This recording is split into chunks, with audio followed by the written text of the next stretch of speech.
Hello दोस्तों, कैसे हैं आप सब? केम छो? आप सभी का स्वागत करती हूँ। Praise the Lord. चलिए शुरू करते हैं हमारी आत्मिक जर्नी सकारात्मक बातों के साथ। आज हम बात करेंगे सलाह। सलाह देना, मशवरा देना बहुत आसान है, उस पर चलना बहुत मुश्किल है। बहुत लोगों को मैंने देखा है मेरे जीवन में, ढेर सारी सलाह बिना मांगे दे देंगे। आपने कुछ मांगी भी नहीं होगी, आपने कुछ कहा भी नहीं हो, लेकिन आपके जीवन को, आपके एटीट्यूड को, आपके व्यवहार को देख के आपको बताएंगे कि ये करो, ये मत करो, ऐसा रहो, ऐसा मत खाओ, ऐसा मत पहनो। लेकिन आपने कभी ये सोचा है कि आपकी अंतरात्मा क्या कहती है? हम सबके अंदर पवित्र आत्मा है, परमेश्वर ने दिया हुआ है हम सबको। कई बार देखिए हमारी अंतरात्मा मना करती कुछ काम के लिए, है ना, फिर भी हम करते तो क्या होता है? हम निष्फल होते हैं, हम उल्टे मुंह की खाते हैं, हम हार जाते हैं, हमें तकलीफ होती है, हमें कष्ट होता है। तो हमें लोगों की सलाह के अनुसार चलने की बजाय, इधर उधर ताकने की बजाय, भाई ये मुझे समझा दे, वो मुझे समझा दे, मुझे इस हालात से ये निकाल दे, क्यों क्यों? हमें अपनी सबसे पहले पवित्र आत्मा जो दी गई है ना, उसकी सुननी है। और सलाहकार जो हमें परमेश्वर ने खुद अपने आप को सलाहकार के रूप में हमें दिया हुआ है, पवित्र शास्त्र दिया हुआ है, बाइबल दिया हुआ है, जिसके वचनों के द्वारा हम अपने जीवन को सही दिशा में ले जा सकते हैं। तो हमें वहां पर अपना ध्यान केंद्रित करना चाहिए, ना कि किसी भी सलाह ले लेनी चाहिए। जिनके खुद के जीवन के ठिकाने नहीं होते हैं, उन लोगों का क्यों सुने भाई? हमें सलाह कहाँ से लेनी है?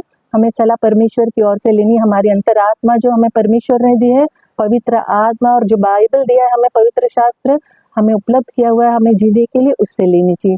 जब आप उलझन में हो, परेशान हो, तकलीफ में हो, तो सबसे पहले परमेश्वर की तलाश करो। जीवन में देखिए बहुत सारी उलझनें आती है, चाहे फाइनेंशियली हो, फिजिकली हो, मेंटली हो, परिवार की हो, लव लाइफ हो, बिजनेस हो, कुछ भी हो, कहीं भी हो, किसी भी क्षेत्र में जब आप उलझते हो ना, परमेश्वर को ढूंढो। सबसे पहले उसकी तलाश करो कि प्रभु मुझे समझ नहीं आ रहा है, मेरी लाइफ में क्या हो रहा है, मैं कहाँ उलझ गई हूँ, कहाँ जा रही हूँ, कहाँ उलझ गया हूँ, मैं क्यों इसमें से नहीं निकल पा रहा हूँ या निकल पा रही हूँ। तो परमेश्वर के राज्य की खोज करो। नीति वचन हमें बताता है, अध्याय 3 का वचन 5 और 6, तो अपनी समझ का सहारा ना लेना, वरन संपूर्ण मन से अपने यहोवा पर भरोसा रखना, उसी को स्मरण रख के सब काम करना, तब वो तेरे लिए सीधा मार्ग निकालेगा। और ये वचन मेरा फेवरेट है, मैं बारंबार कहती हूँ और मैं इस पर बात करती रहती हूँ, क्योंकि हम तभी तकलीफ में आते हैं जब हम अपने दिमाग का सहारा लेते हैं। हम अपनी जो क्रिएशन है ना दिमाग की, जो भी हम सोचते हैं उसके मुताबिक चलते हैं, तो हम हमेशा हार जाते, मार खाते हैं, तकलीफ में आते हैं। तो हमें परमेश्वर पर भरोसा रखना चाहिए। हमें जो रास्ता है ना हमारा, वही सीधा करेगा, ये डेफिनेटली सच्ची बात है। वो जो कहता है वो करता है, और उसने जो कहा है कि मार निकालेगा तो वो मार निकालेगा। हमारी हर कमी घटी में वो उसमें से निकालेगा, हमें हर तकलीफ से निकालेगा। जहाँ हमें लगता है कि ये पॉसिबल नहीं है ना, वो पॉसिबल करेगा, वो निकालेगा उस चीज़ से हमको। दूसरा, जब हम घबरा जाते, डर जाते, तो परमेश्वर को पुकारो, प्रार्थना करो। बहुत बार होता है, मैं आज की तारीख में भी बहुत सारी जगह पे घबरा जाती हूँ, डर जाती हूँ, समझ नहीं आता है मुझे। प्रार्थना करो, मांगो, प्रभु मुझे बहुत डर लग रहा है, मेरी समझ में नहीं आ रहा है कि मैं इस सिचुएशन से कैसे निकलूँ, वो निकालेगा। मरकुस अध्याय 11 का 24 कहता है, इसीलिए मैं तुमसे कहता हूँ कि जो कुछ तुम प्रार्थना करके मांगो, तो प्रतीति करो कि तुम्हारे लिए, तुम्हें हो गया, तुम्हारे लिए हो जाएगा। कितना क्लियर है ना? जो भी मांगते हैं विश्वास करो कि तुम्हें मिल जाएगा, हो गया तुम्हारे लिए। विश्वास बहुत बड़ी चीज़ है, बहुत ज़रूरी चीज़ है, बहुत अहम चीज़ है जीवन की। जो भी हम मांगते हैं, जो भी हम करते हैं, उस पर भरोसा करना, विश्वास करना कि प्रभु कर देगा। तीसरा, निर्णय, फैसला जो भी हम लेते हैं, लेते समय हम परमेश्वर के वचन को सुनते नहीं। सुनो, परमेश्वर के वचन को सुन के आप अपना फैसला, अपना निर्णय लो। भजन संहिता अध्याय 119 का 105 कहता है, तेरा वचन मेरे पाँव के लिए दीपक और मेरे मार्ग के लिए उजियाला है। देखिए अंधेरे में हम चल नहीं सकते, ये पक्की बात है। हमें कुछ नहीं दिखता है, भले हमारी आंखें कितनी भी पावरफुल हो, तेज हो, लेकिन उजाले में हम बेझिझक चलते हैं। घोर अंधकार में भी अगर हमारे पास टॉर्च है, मोमबत्ती है, माचिस ही क्यों ना हो, रोशनी होती है तो हम चल पाते हैं ना, देख पाते हैं ना। वही है, परमेश्वर के वचन ज्योति है, पाँव के लिए दीपक और मेरे मार्ग के लिए उजियाला है। तो परमेश्वर के वचनों को सुनो, मनन करो, उसके वचन के अनुसार निर्णय लो, फैसला लो। वो हमें रास्ता दिखाएगा, वो हमें उजाले की ओर ले जाएगा, सही मार्गदर्शन करेगा, वो हमें सही दिशा में चलाएगा। परमेश्वर कभी भी देखिए दुख नहीं पहुंचाता है। बहुत सारे ऐसे सिचुएशन होते हैं मेरी लाइफ में, तो बहुत सारे आते हैं, बहुत सारी जगह मैं मतलब बहुत कठिनाई महसूस करती हूँ, लेकिन मुझे पता है मेरी कितनी भी कठिनाई वाली सिचुएशन क्यों ना हो, मेरा परमेश्वर मेरी कठिनाई से बड़ा है, वो मुझे निकालेगा। वो हर कठिनाई से, हर परेशानी से मुझे निकाल देगा। वो मुझे कभी भी लज्जित नहीं होने देगा, वो मुझे हारने नहीं देगा। यशाया अध्याय 40 का वचन 29 कहता है, वह थके हुओं को बल देता है और शक्तिहीन को बहुत सामर्थ देता है। मैंने कहा जैसे मैं बहुत हारा हुआ महसूस करती हूँ, ताकत तो बिल्कुल नहीं होती मेरे अंदर, कई बार मैं टूटी हुई होती हूँ, मुझे लगता है खत्म, फिनिश, लेकिन वो बल देता है, वो ताकत देता है, वो थके हुओं को उठाता है, वो शक्ति देता है। तो जहाँ भी आपको लगता है ना कि आप हार गए हो, कठिनाई का सामना नहीं कर पा रहे हो, ये याद रखो, परमेश्वर बड़ा है, वो हर कठिनाई से आपको निकालेगा, हर तकलीफ से निकालेगा। प्रलोभन से ना निकलो, टेम्पटेशन जो है ना इस संसार में बहुत होता है, हर कदम पे होता है, हर कदम हर जगह। तो परमेश्वर की जो आज्ञा है ना, वो जो कहता है ना, उसे कभी मत भूलो। भजन संहिता 119:11 कहता है, मैंने तेरे वचन को अपने हृदय में रख छोड़ा है कि तेरे विरुद्ध पाप ना करूं।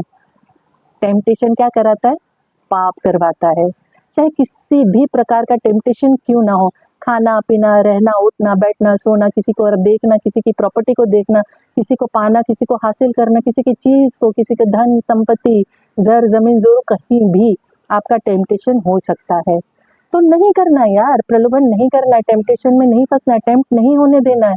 टेम्पटेशन पाप की, कहते हैं ना, सहभागिता करवा देता, पाप का जड़ है। हमें पाप से अपने आप को दूर रखना है। हमने अपने हृदय में है ना परमेश्वर के वचन को बांध के रखना है, गांठ बांध के रखना है, रख छोड़ना है प्रभु के वचनों को। और सफलता के बाद जब बहुत लोग सफल हो जाते हैं ना, ये 100% मैं श्योर हूँ बहुत कोई करता है, मांगता रहेगा, प्रार्थना करेगा, पवित्र जीवन जिएगा, सब कुछ करेगा, और जैसे कामयाबी हासिल हुई ना प्रभु को भूल जाएगा। सफलता के बाद प्रभु को कभी मत भूलो, परमेश्वर की कृपा दयानुग्रह को मत भूलो। उसने तुम्हें वहां पहुंचाया, उसने सफलता की सीढ़ी तुम्हें दी, उसने राइचियस किया है तुम्हें, उसने तुम्हें विजेता बनाया है। व्यवस्था विवरण अध्याय 8 का वचन 18 कहता है, परंतु तू अपने परमेश्वर यहोवा को स्मरण रखना, क्योंकि वही है जो तुझे संपत्ति प्राप्त करने का सामर्थ इसलिए देता है कि जो वाचा उसने तेरे पूर्वजों के से शपथ खा के बांधी थी उसको पूरा करे, जैसा आज प्रकट है। प्रभु ने अपने पूर्वजों से वादा किया था, वही वो पूरा करता है, और वही हमें राइटियस करता है, वही हमें विक्टोरियस लाइफ देता है, वही हमें धन संपत्ति सामर्थशाली बनाता है, और सामर्थशाली वो खुद है। उसने वो वाचा बांधी थी हमारे पूर्वजों से, वो शपथ खाई थी, इसीलिए वो देता है। तो हमें वो सफलता प्राप्त होने के बाद, कामयाब होने के बाद परमेश्वर की दया कृपा को नहीं भूलना चाहिए। नहीं भूलना चाहिए कि वो जो पहले था आदि से अंत तक वो एक समान है।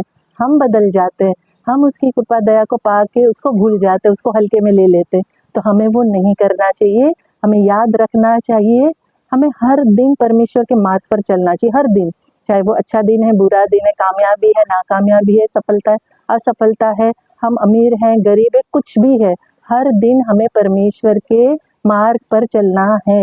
मीका अध्याय 6 का 8 बताता है, हे मनुष्य, तू वो तुझे बता चुका है कि अच्छा क्या है, और यहोवा तुझसे इससे छोड़ और क्या चाहता है कि तू न्याय से काम करे और कृपा से प्रीति रखे और अपने परमेश्वर के साथ नम्रता से चले। प्रभु इससे ज्यादा कुछ नहीं चाहता है प्यारो, कुछ भी नहीं चाहता है। उसने हमें बना ही इसीलिए था कि हम उसके साथ बने रहें, उसके साथ जुड़े रहे, हमारा उससे रिश्ता घनिष्ठ रहे, हमारा उससे रिश्ता मजबूत रहे, हम उससे बातें करते रहे, और हमारी हर बात हम उससे शेयर करें। लेकिन हम वो छोड़ के सब कुछ करते हैं। परमेश्वर है ना बहुत सिंपल चाहता है, बहुत साधारण बात चाहता है कि हम उसके साथ बने रहें, उसे ना छोड़े, उसे ना भूले। जो भी काम करें हम न्याय से करें, बिना परमेश्वर की परमिशन के, बिना उसकी आज्ञा के, बिना उसकी अधीनता के कोई कार्य ना करें। उसकी कृपा जो हम पर है ना, उससे हम प्रेम करें, प्रीति रखें, और नम्रता के साथ परमेश्वर के साथ हर दिन हर कदम पर उसके साथ हम चले, उसके साथ बने रहें, अपनी मन मर्जी ना करें।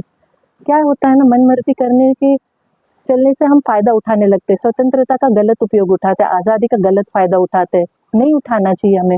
परमेश्वर है ना बहुत प्यार करता है हम सबसे, हमें उस प्यार का फायदा नहीं उठाना चाहिए। वो हमसे बहुत प्यार करता है, उसका फायदा मत उठाओ, उसके साथ बने रहना चाहिए, उससे प्रेम करना चाहिए, उसकी आज्ञाओं को मानना चाहिए, उसकी बातें करनी चाहिए। हमारा जीवन बहुत अच्छा रहेगा, बहुत बहुत बहुत अच्छा रहेगा, क्योंकि उसने हमसे बहुत प्रेम किया हुआ है, राइट। क्योंकि देखिए, जब हम किसी से प्रेम करते हैं तो उसकी आज्ञाओं को मानते हैं कि नहीं, हम उसकी रिस्पेक्ट करते हैं कि नहीं। तो उसने हमसे प्रेम किया और हम उससे प्रेम करते हैं, तो हमें उसकी आज्ञाओं को मानना है, उसकी रिस्पेक्ट करना है, उसके वचन के अनुसार अपने जीवन को जीना है, और कभी घबराना नहीं है जीवन में। उसके साथ हम बने रहेंगे, उससे हम प्रेम करेंगे, उससे बातें करते रहेंगे, हमारा जीवन सरलता भरा हो जाएगा, आसानी भरा हो जाएगा, खुशनुमा हो जाएगा। और आखिर में जैसे अंत में मैं कहती हूँ, मैं दिल से चाहती हूँ आप खुश रहें, अपनों को खुश रखें और हमेशा मुस्कुराते रहें।